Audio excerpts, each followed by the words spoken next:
Surgery కంటే hospital bill అంటేనే భయం. అదే మధ్య తరగతికి అందుబాటు ధరలో వైద్యం. Medistar hospitals.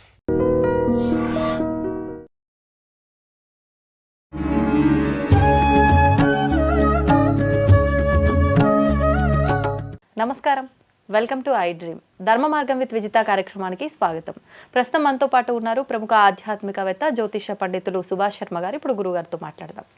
నమస్కారం గురుగారు. శ్రీమాత్రేమండి. గురుగారు, బంగారం ధర నిజంగానే ఆకాశాన్ని అంటుద్ది అన్నట్లుగానే ఆకాశాన్ని అంటుకుంది నిజంగా. అసలు సామాన్యులు ఒక 5 తులాలో 6 తులాలో పెట్టి ఒక ఇంట్లో కూతురికి బంగారం పెట్టి పెళ్లి చేసే రోజులు కూడా పోయినాయి. అంటే ఒక మిడిల్ క్లాస్ ఫ్యామిలీ మినిమం ఒక 5 నుంచి 10 తులాల వరకన్నా పెట్టి పెళ్లి చేసే వ్యవస్థ మొన్నటి వరకు చూసాం. కానీ ఇప్పుడు ఆ వ్యవస్థ కూడా ఎక్కడ కనిపించట్లేదు. ఒక 1/2 తులం ఎవరన్నా పెట్టిన వాళ్ళకు తిరిగి పెట్టడానికి కొనడానికి కూడా చాలా ఇబ్బంది పడాల్సిన అవసరం ఏర్పడింది. అసలు ఇప్పుడు ఈ 2026లో ఈ బంగారం ధర తగ్గుతోంది, వెండి ధర పెరుగుతోంది అంటున్నారు. నిజంగా అంత పెరిగిన బంగారం ఒకేసారిగా తగ్గే అవకాశం ఉందా? అసలు జాతక రీత్యా, ఈ జ్యోతిష రీత్యా ఈ బంగారం యొక్క అంచనా ఎలా ఉంది, ఈ రేటు? తప్పకుండా తెలియజేస్తాను. ముందుగా వీక్షిస్తున్నటువంటి ప్రేక్షకులందరికీ శ్రీమాత్రే నమః, శ్రీ గురుభ్యో నమః. నమో దేవ్యై మహాదేవ్యై శివాయై సతతం నమః. నమ ప్రకృత్యై భద్రాయై నిహతాం ప్రణతాస్మిత. నిజంగా బంగారము అనేటటువంటి వస్తువు ఏదైతే ఉందో చాలా పెరిగిపోయింది. కనీసం మీరు అన్నట్టుగా మనము మన సనాతన సాంప్రదాయంలో, భారతదేశ ఆచారంలో ప్రతి ఒక్క శుభకార్యానికి బంగారం పెట్టడం అనేటటువంటిది ఆనవాయితీగా వస్తుంది.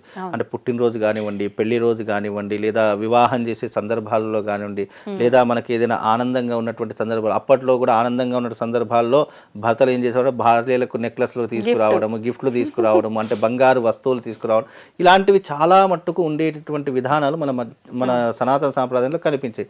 కానీ ఎలాగైతే బంగారపు ధరలు పెరిగిపోవడం మొదలయ్యాయో ఇక అప్పటి నుండి ఇంట్లో గొడవలు మొదలైపోయాయి, సమస్యలు మొదలైపోయాయి.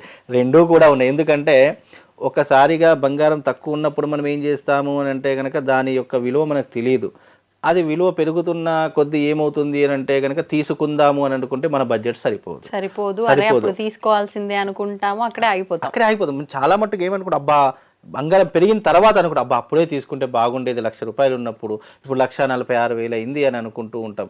మన అంచనాలు ఎలా ఉన్నాయో దాని ధరలు కూడా అలాగే పెరిగిపోతూ ఉన్నాయి. 4 నెలల్లోనే బాగా పెరిగిపోయి చాలా పెరిగి ఇప్పుడు 1,46,250 రూపాయలు ఉంది. అంటే మామూలుగా 2025లో స్టార్టింగ్ లో 65,000, 70,000, 75,000 ఉండేది. అంటే ఇయర్ ఎండింగ్ వచ్చేసరికి డబుల్ రేట్ అయిపోయింది. అంటే మళ్ళీ 26లోకి అడుగు పెట్టామనుకోండి, దాదాపుగా 2 లక్షలకు తులం అవుతుంది బంగారం. అవునా? ఆల్మోస్ట్ ఇప్పుడు మీరు 2025లో అంచనా వేసుకోండి.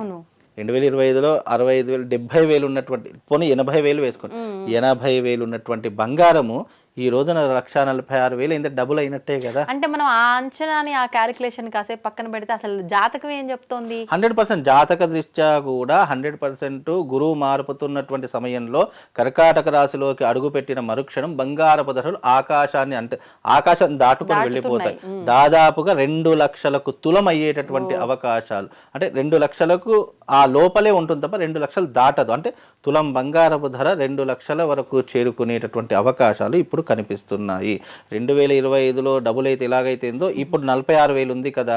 మళ్ళీ ఆ జూన్ జూలై వరకు చూసుకుంటే గనక 60,000 నుంచి 70,000, జూలై నుంచి మళ్ళీ డిసెంబర్ 2026 ఎండింగ్ వచ్చేసరికి దాదాపుగా 2 లక్షల వరకు చేరుకుంటుంది. అంటే ఇక్కడ ఏమవుతుంది, మనిషి సంపాదన పెరుగుతుంది, అలాగే బంగారపు ధరలు కూడా పెరిగిపోతున్నాయి. అంటే మనిషి ఒకానొక సమయంలో 80,000 అనుకుంటే అబ్బా 80,000 అనుకుంటాడు. ఇప్పుడు 1,46,000 ఉన్నదంటే అబ్బా 1,46,000 అని అనుకుంటాడు. అంటే ఎవరి అంచనా వాళ్ళకు ఉంటూ ఉంటుంది. కానీ ఎప్పుడైతే నేను 2025లో చాలా మట్టుకు ఉగాది పంచాంగ శ్రవణంలో మీరు భూమి మీద బంగారం మీద ఇన్వెస్ట్మెంట్ పెట్టండి అని చెప్పా. చాలా మంది నన్ను నమ్మి భూమి మీద బంగారం మీద ఇన్వెస్ట్మెంట్ పెట్టారు.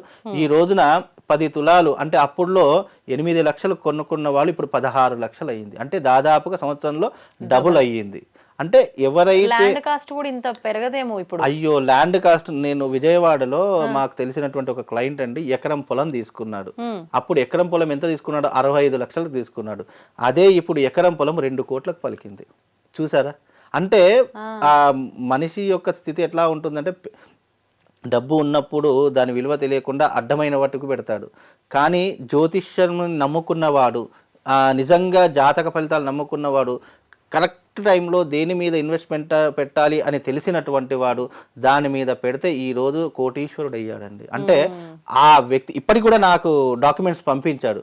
గురుగారు మీరు చెప్పినటువంటి విధంగా 2025లో మీరు అన్నట్టుగా బంగారం కొనలేదు, కాకపోతే భూమి తీసుకున్నాను, ఈ రోజున దాని ధర 2 కోట్లు అయిందని చెప్పేసి ఇప్పటికీ నా దగ్గర డాక్యుమెంట్స్ ఉన్నాయి. అంటే అంటే ఏ సమయంలో ఏది సరైనటువంటి నిర్ణయం తీసుకోవాలి అని చెప్పేటటువంటిది జ్యోతిష్యం. కానీ అండి ఇప్పుడు ఇది ఆయనకు కలిసి వచ్చింది, అందరికి అలా కలిసి రావాలని ఉందంటారా? మళ్ళీ అది వ్యక్తిగతంగా కూడా చూసుకోవచ్చేమో కదా. ఇప్పుడు కలిసి రావాలి అని అంటే గనక ఆయన నాకు సలహా అడిగాడు, జాతకం చూపించుకున్నాడు, ఆయన పర్సనల్ గా నాకు చూపించాడు. ఆయనకు కుజుడు ఉచ్చస్థానంలో ఉన్నాడు. కుజుడు దేనికి కారకుడు? భూమి కారకుడు. నాయన నువ్వు కుజుడు నీకు ఉచ్చస్థానంలో ఉన్నాడు కాబట్టి నువ్వు భూమి మీద ఇన్వెస్ట్మెంట్ పెట్టు నాయన అని చెప్పా. మరొకరికి రవి ఉచ్చస్థానంలో ఉన్నాడు. రవి ఉచ్చస్థానంలో ఉండడం వల్ల ఏమవుతుందంటే నువ్వు గవర్నమెంట్ రంగంతో గనక నువ్వు లావాదేవీలు చేసినా లేదా ఫైనాన్స్ రంగంలో నువ్వు లావాదేవీలు చేసినా నీకు కలిసి వస్తుంది అని చెప్తావు. అంటే వాడి యొక్క జాతక ప్రకారం దేని మీద ఇన్వెస్ట్మెంట్ పెట్టాలి అనేటటువంటిది. ఇప్పుడు చంద్రుడు చాలా మందికి ఉచ్చస్థానంలో ఉండదు. చంద్రుడు ఉచ్చస్థానంలో ఉంటే వైద్య వృత్తికి నువ్వు ఇన్వెస్ట్మెంట్ పెట్టు, హాస్పిటల్స్ లాంటివి పెట్టండి, లేదు అని అంటే మెడికల్ ఏజెన్సీ లాంటివి కానీ మెడికల్స్ లాంటి ఇట్లాంటి. అంటే మనిషి యొక్క జాతక స్థితిని బట్టి మనం ఒక్కొక్క సలహా ఇస్తున్నాం. అందరికీ భూమి మీద పెడితేనే ఇన్కమ్ అనేటువంటి రాదు. కొంతమంది పెడతారు, పెట్టిన దానికి ఇంకా లాస్ అవుతారు, లేదా అక్కడికక్కడికే ఉంటారు తప్ప పెరగదు తరగదు. పెట్టినదైతే ఎటు పోదు, పెరగదు తరగదు, అలాగే ఉంటుంది. కాబట్టి దానికి మనము జాతకరీత్యా ఏంటి అంటే ఈ సంవత్సరము మాత్రము మనం అనుకున్నటువంటి విధంగా మనకు 2026 నాటికి ఆ బంగారపు ధరలు మాత్రం ఆకాశాన్ని దాటి వెళ్ళిపోతాయి. ఎవరైనా ఇన్వెస్ట్మెంట్ పెట్టాలి, నా దగ్గర డబ్బులు ఉన్నాయి అని అనుకుంటే బంగారం మీద ఇన్వెస్ట్మెంట్ పెట్టండి. మీకు 2026 డిసెంబర్ వరకు అది డబుల్ త్రిబుల్ అయ్యేటటువంటి అవకాశాలు ఉంటాయి. ఎందుకంటే ఆల్రెడీ ఆర్థిక వ్యవస్థ అంతా పెరిగిపోతుంది, స్టాక్ మార్కెట్ అంతా పెరిగిపోతుంది. ఈ మధ్య కాలంలో చాలా మంది ట్రేడింగ్ యాప్స్ అని చెప్పేసి, స్టాక్ మార్కెట్స్ అని చెప్పేసి, జార్ యాప్ అని చెప్పేసి ఈ రకమైనటువంటి యాప్స్ వచ్చేసరికి ప్రజలందరూ ఏం చేస్తున్నారంటే ఇన్వెస్ట్మెంట్ పెట్టడం వల్ల ఆల్మోస్ట్ స్టాక్ మార్కెట్ విపరీతంగా పెరిగిపోతుంది. అలా పెరిగిపోయేటటువంటి తరహాలోనే ఈ సంవత్సరం అంచనా ప్రకారము తప్పకుండా బంగారపు ధరలు ఆకాశానికి అంటుతాయి. ఈ సంవత్సరము భూమి మీద పెట్టేదానికంటే బంగారం మీద పెట్టుబడి పెట్టండి, 100% సక్సెస్ అవుతుందండి. వెండి పరిస్థితి ఎలా ఉంటుంది? బంగారము 10,000 పెరిగితే వెండి 1,000 రూపాయలైనా పెరుగుతుంది. ఒకటి పెరిగి ఒకటి తగ్గి అనేటటువంటిది ఉండదు. ఇప్పుడు ఇప్పుడు వెండి కూడా మనము 2025 క్యాలిక్యులేషన్ ఇప్పుడు క్యాలిక్యులేషన్ పెరిగిందే తప్ప ఎక్కడ కూడా తరగలేదు. కాబట్టి వెండి కూడా 100% పెరుగుతుందే తప్ప తరగదు. బంగారంకి వెండికి డిఫరెన్స్ ఏంటంటే బంగారం తులము 1,50,000 ఉందనుకోండి, ఇది కిలో 1,50,000 అవుతుంది. అంటే అది తులంల కిందికి లెక్క వస్తుంది, ఇది కేజీల కిందికి లెక్క వస్తుంది. కాబట్టి రెండు పెరిగేటటువంటి అవకాశాలు ఉంటాయి తప్ప తరిగేటటువంటి అంచనా మాత్రం ఈ సంవత్సరం లేదు. 2026లో బంగారపు ధరలు చాలా విపరీతంగా పెరుగుతాయి. మీకు 2026లో ఏదైనా ప్లానింగ్స్ ఉంటే, పెళ్లిలో కానీ లేదు అని అంటే ఇంకా ఏదైనా ప్లానింగ్స్ ఉంటే, శుభకార్యాలు ఏదైనా ఉంటే ఇప్పుడే బంగారం తెచ్చుకొని ఇంట్లో పెట్టుకునే ప్రయత్నం చేయండి. అప్పటికి మీకు టెన్షన్ లేకుండా ఉంటుందండి. అంటే భవిష్యత్తులో జరిగేటట్టు ఇప్పుడు నేను జాతకం చెప్పేటప్పుడు నాయన భవిష్యత్తులో ఇట్లాంటి ఇబ్బందులు ఉన్నాయి, ఇప్పటి నుంచి జాగ్రత్త పడని ఇలాగైతే చెప్తామో, నీకు భవిష్యత్తులైన శుభకార్యాలు చేసేటటువంటి యోగం అంటే ఇప్పుడే బంగారం తీసుకొని కొని పెట్టుకో, అప్పటికి నీకు అది ఉపయోగపడుతుంది. ఏ రకంగా పుణ్యాన్ని దాచుకొని నువ్వు పెట్టుకుంటావో అలాగే ఇప్పుడున్న ధనంతో బంగారం కొనుక్కుంటే అప్పటికి నీకు ఏ టెన్షన్ ఉండదు, అయ్యో కొనాలి అనే భయం ఉండదు. కానీ మనం అదే టైం కొనాలనుకున్నాం, అబ్బా ఇన్ని డబ్బులా అని చెప్పేసి 10 తులాలు పెట్టేది 2 తులాలు పెట్టేది. ఒక 10 సంవత్సరాల కింద మహా అయితే 10-15,000కి తులం ఉంది. అయ్యో నేను చెప్తాను అంటే దాదాపు 2010 సంవత్సరంలో బంగారం ధర 22,000 రూపాయలు ఉన్నది. అలాంటిది ఇప్పుడు 2000 అంటే దాదాపుగా ఆల్మోస్ట్ 2010 అంటే ఇది 2016 2026 అంటే 16 సంవత్సరాల్లో దాదాపుగా 2 లక్షల వరకు చేరుకుంది. ఇప్పుడు మామూలుగా అంటే ఒక ఆడపిల్ల పెళ్లి చేయాలి అంటే ఖచ్చితంగా బంగారం పెట్టాల్సిందే. అట్లాంటప్పుడు ఇప్పుడు చిన్న పిల్లలు 10 సంవత్సరాల పిల్లలు 12 సంవత్సరాల పిల్లలు ఉన్న వాళ్ళు అనుకుంటారు మాకు ఇంకా మస్తు టైం ఉందని. అట్లాంటి వాళ్ళు కూడా డబ్బులు ఉంటే ఇట్లాంటప్పుడు ప్లాన్ 100% ఇవే ప్లాన్ చేసుకోవాలి. ఇప్పుడు ఒక అమ్మాయి ఉందనుకోండి, ఇంటికి ఆడపిల్ల ఉందనుకోండి, ఆడపిల్లలకు మనం ఏమేం చెయ్యాలి అనేటటువంటిది ఇప్పుడే అంచనా వేసుకొని మనం ఇప్పుడే కొద్దిగా దాచుకుంటాం అనుకోండి, అది అప్పటికి ఇంత కూర్చుంటుంది. కాబట్టి మనకు టెన్షన్ లేకుండా అంటే ఏ రకమైనటువంటి ఇబ్బంది లేకుండా అన్ని హ్యాపీగా జరిగిపోవడానికి అంటే కానీ మొత్తం మళ్ళీ డౌన్ అయ్యే అవకాశాలు ఫ్యూచర్ లో ఇంకా అసలు ఉండనే ఉండవంటారా? ఒక స్టేబుల్ రేట్ కి వచ్చి ఆగిపోవడం అట్లా. జీవితంలో స్టాక్ మార్కెట్ ఎప్పుడు ఒక స్టెబిలిటీ మీద ఉండదు. మనిషి ఏ రకంగానైతే స్థిమితంగా ఉండలేడో, మనిషి ఏ విధంగానే చంచలంగా ఉంటాడో, నీకు వస్తువుల ధరలు కూడా అదే రకంగా చంచలంగానే ఉంటాయి. మీరు ఏ వస్తువు అయినా తీసుకోండి, మీకు నిన్నున్నటువంటి రేటు ఇవాళ ఉండదు, ఇవాళ ఉన్నటువంటి రేపు ఉండదు. ఎప్పటికైనా వస్తువుల యొక్క ధరలు మార్పు చెందుతూనే ఉంటూ ఉంటాయి. అది ఏ వస్తువు అయినా తీసుకోండి. అంటే ఇప్పుడు ఇది బంగారం నిల్వలు తక్కువ ఉండటం వల్ల రేటు పెరుగుతుందా, కొనే వాళ్ళు ఎక్కువ ఉండటం వల్ల రేటు పెరుగుతుందా, ఏమైనా చెప్పచ్చండి? 100% కొనే వాళ్ళ సంఖ్య ఇక్కడ తగ్గిపోయేసరికి వస్తువు ధరలు పెరిగిపోతాయి. ఇంకోటి ఏంటంటే అందరూ కూడా బ్లాక్ మనీని పెట్టుకుంటారు, ఎవరు బ్యాంకులో వేసుకోవట్లేదు. డబ్బులు ఎక్కడిదక్కడ స్టక్ అయిపోతూ ఉన్నాయి. డబ్బులు స్టక్ అయిపోయినప్పుడు ఏమవుతుంది, ట్రాన్సాక్షన్స్ తక్కువైపోయినసరికి ఏమవుతుంది అంటే దేశ ఆర్థిక వ్యవస్థ దెబ్బతింటుంది. ఎప్పుడూ కూడా డిజిటల్ మార్కెటింగ్ అనేటటువంటిది, డిజిటల్ మార్కెటింగ్తో పాటు ఈ లావాదేవీల మార్కెటింగ్ అనేటటువంటిది ఎప్పటికప్పుడు ఒక క్రమ పద్ధతితో జరిగిందనుకోండి, మీకు బంగారపు ధరలు ఒక స్టెబిలిటీకి వస్తాయి. మనం ఎప్పుడైతే డబ్బులు దాచుకోవడము, ఎప్పుడైతే ట్రాన్సాక్షన్లలో మనం మార్పులు చేస్తూ ఉంటామో ఆటోమేటిక్గా మనకు వచ్చేటటువంటి ఏ వస్తువుల ధరలు అయితే ఉన్నాయో అవి ఆటోమేటిక్గా పెరుగుతూనే ఉంటూ ఉంటాయి. అలా పెరిగినప్పుడే మనకు ఆర్థిక వ్యవస్థ దెబ్బతింటూ ఉంటుంది. అంటే కొనేవాళ్ళు తగ్గిపోతారు, ఆ వస్తువు ధరలు పెరిగిపోతూనే ఉంటుంటాయి. ఆ వస్తువు ధర పెరిగిపోయినప్పుడు మనిషి అంటే ఉన్నవాడు కొనుక్కోగలుగుతాడు, సామాన్యుడికి మాత్రమే కష్టం అవుతుంది. ఉన్నవాడికి ఏ కష్టం లేదు, వాడు 10 లక్షలైనా కొనేటటువంటి క్యాపబిలిటీ ఉంటుంది. ఎవరికి కష్టం అవుతుంది? చిన్నకారులకు, రోజువారి కూలి చేసే వారికి, లేదా నెలకు సపోజ్ ఇంత ఇన్కమ్ వస్తుంది అని అనుకునేటటువంటి వారికి, ఒక స్టెబిలిటీగా ఉన్నటువంటి వారికి, పర్మనెంట్ ఇన్కమ్ ఇంతే, ఇక నేను ఇంతకు మించి నేను దీన్ని దాటలేను అని అనుకునే వాళ్ళకే ఇబ్బంది తప్ప వేరే వాళ్ళకి ఇబ్బంది లేదు. కొనేవాడు కొంటూనే ఉన్నాడు, అమ్మేవాడు అమ్ముతూనే ఉన్నాడు. ఇన్కమ్ ఉన్న వాళ్ళకి పెద్ద ఇష్యూ కాదండి. ఎందుకంటే ఇన్కమ్ ఉన్నవాడు ఏం చేసి, ఇప్పుడు ఇన్కమ్ ఉన్నవాడు ఏం చేస్తాడు, నేను చెప్పినటువంటి విధంగా వాడి దగ్గర డబ్బు ఉంది కాబట్టి 1 కిలో బంగారం తీసుకొచ్చి ఇంట్లో పెట్టుకుంటాడు. కిలో బంగారం కిలో కాకపోయినా ఒక 10 తులాలు అనుకోండి. ఫస్ట్ వాళ్ళకి అంత అవసరం కూడా లేదు. ఎప్పుడైనా కొనొచ్చు అంటారు. కాబట్టి మధ్య తరగతి వాళ్ళకే వచ్చినాయి తిప్పలు. మధ్య తరగతి వాళ్ళకి, చిన్నవాడికి మాత్రమే ఇబ్బందులు తప్ప ఉన్నవాడికి ఏమి ఇబ్బందులు లేవండి. ఉన్నవాడికి ఏమీ లేవండి. వాడు ఎప్పుడైనా తీసుకోగలుగుతాడు. అంటే వాడికి ఆ ధైర్యం, ఉన్నవాడి దగ్గర ధైర్యం ఎక్కువగా ఉంటుంది. లేని వాడి దగ్గర వాడు పరువుకి ఏడుస్తాడు, ప్రతిష్టకు ఏడుస్తాడు, అయ్యో డబ్బులు పోతాయో భయానికి ఏడుస్తూ ఉంటాడు. ఇలా అంటే మధ్యతరగతి వాడికి ఏంటంటే భయం ఉంటుంది, బాధ్యత ఉంటుంది, ఆందోళనలు ఉంటాయి. మళ్ళీ అరే ఇది తగ్గిపోతే ఎట్లా అనేటటువంటి అంటే ఒక నెగిటివ్ ఎనర్జీ వెనకకు లాగేస్తూ ఉంటుంది. ధైర్యం చేసి కొంటే గనక తప్పకుండా 2026లో మంచి లాభాలు పొందేటటువంటి అవకాశం ఉంటుందండి. ధన్యవాదాలండి గురుగారు. దక్షిణాయన పుణ్యకాలం, ఉత్తరాయణ పుణ్యకాలం అని చెప్పి మనం మాట్లాడుకుంటూ ఉంటాం, 2 ఆయనాలు ఉంటాయి. అయితే విశేషంగా కొంతమంది నమ్ముతున్నది ఏంటి అని అంటే, ఈ దక్షిణాయన పుణ్యకాలంలో మరణించిన వారు పుణ్యలోకాలకి వెళ్ళలేరు, వాళ్ళ ఆత్మలు వెళ్ళలేవు. ఉత్తరాయణంలో మరణించిన వారు పుణ్యలోకాలకి వెళ్ళిపోతారు అని చెప్పి, దీనికి ఉదాహరణగా భీష్ముడు కూడా అలా ఉత్తరాయణంలో మరణించారు కాబట్టి అని చెప్పి ఒకటి ఉదాహరణగా కూడా తీసుకుంటారు. ఇది ఎంతవరకు వాస్తవం?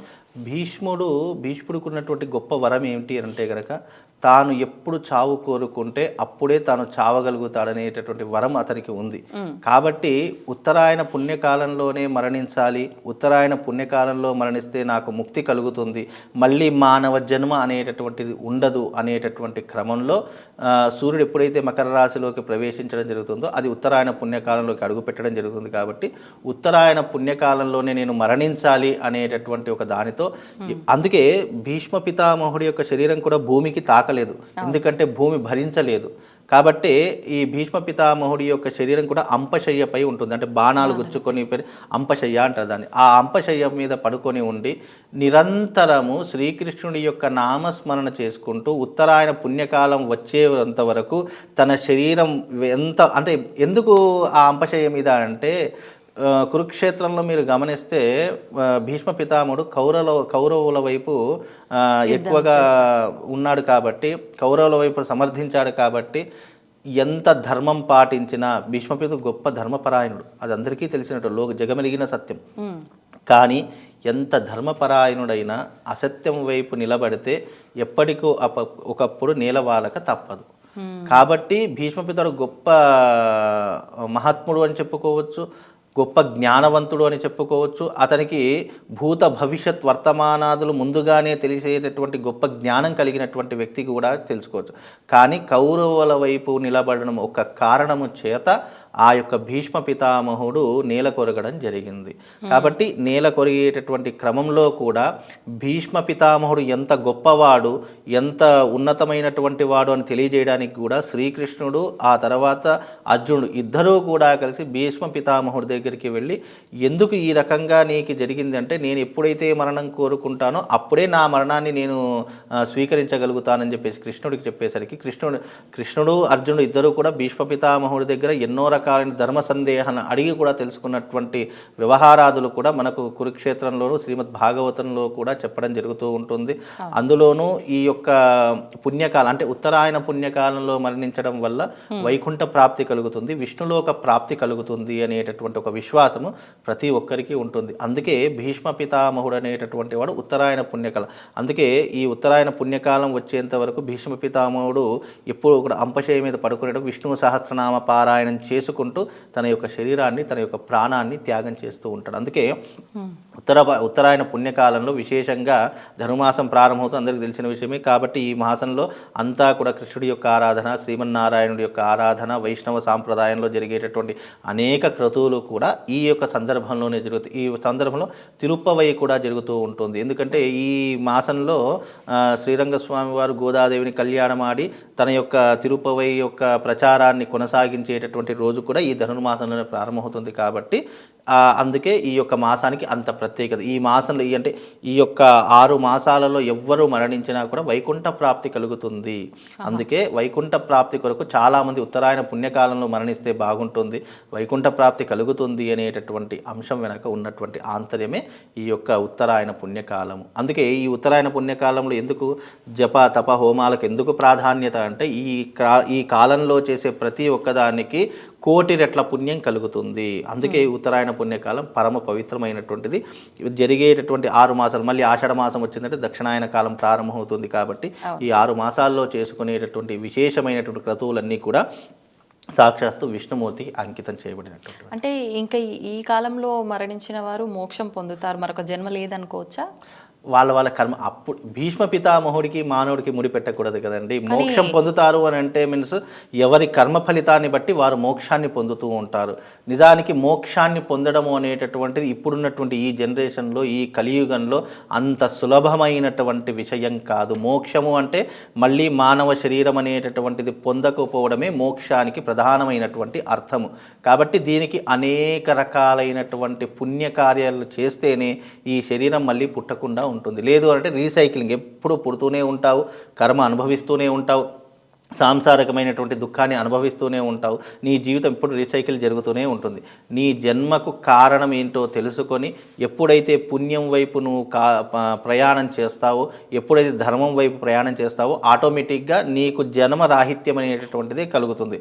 అందుకే పూర్వకాలంలో ఋషులు, మునులు అందరూ ఎంతోమంది సత్పురుషులు మోక్షం కావాలి, మోక్షం కావాలి, మోక్షం అంటే అర్థం ఏంటి? మళ్ళీ జన్మ రాకుండా జన్మ రాహిత్యాన్ని పొందడమే మోక్షము అనేటటువంటి మాట వస్తుంది తప్ప ఇక్కడ మోక్షము దొరకడము అంత సులువైనటువంటి పని కాదు. శరీరము, మనస్సు, దేహము, మన యొక్క జ్ఞానము, మన యొక్క వాక్కు, మన యొక్క ఆలోచన ఎప్పుడైతే పూర్తిగా భగవంతుని మీద మనం అంకితం చేస్తామో అప్పుడే మోక్షానికి మార్గం కనిపిస్తుంది. మళ్ళీ అప్పుడు కూడా మోక్షం దొరకదు, ఒక మార్గం కనిపిస్తుంది. ఆ మార్గం గుండా వెళితే నీ జన్మరాహిత్యాన్ని నువ్వు పూర్తిగా పరిసమాప్తం చేసుకున్నట్టు అని భావం. ఓకే, ధన్యవాదాలు గురుగారు. శ్రీమాస్తు. And for more videos, please subscribe to iDream. Please subscribe to iDream. Please subscribe iDream. And please subscribe to iDream. For more videos, subscribe to iDream. please like, share and subscribe to the channel. Congratulations, iDream. Subscribe to iDream. Subscribe to iDream. So subscribe to iDream Media. iDream team andarki huge congratulations. Please subscribe iDream Media. Please subscribe to iDream. Subscribe iDream. Please subscribe to iDream. iDream అంటే నా కళల ఛానల్ను subscribe చేసుకున్న నోరు తిరుగుతలేదు, మీరైతే గంట గుర్తు కొట్టండి. For more such videos, please subscribe to iDream. Subscribe to iDream. Please subscribe to iDream. Please subscribe iDream Media. Please do subscribe to iDream. Please subscribe to iDream Media. For best entertainment and information, please subscribe iDream. And don't forget to subscribe to iDream.